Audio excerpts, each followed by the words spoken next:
لوگوں میں بدترین شخص وہ ہے کہ جسے اس کی بد کلامی کے ڈر سے لوگ چھوڑ دیں۔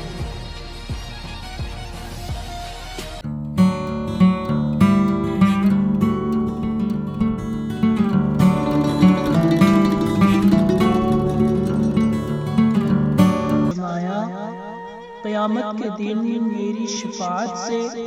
سب سے زیادہ فیضیاب ہونے والا شخص وہ ہوگا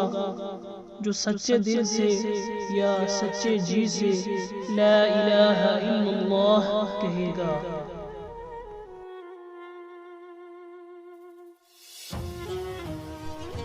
رسول اللہ صلی اللہ تعالی علیہ وآلہ وسلم نے ارشاد فرمایا،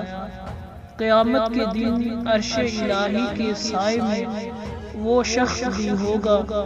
جسے کوئی حسب نسب والی حسین عورت اپنی طرف برے ارادے سے بلائے اور وہ کہے کہ میں اللہ عز و جل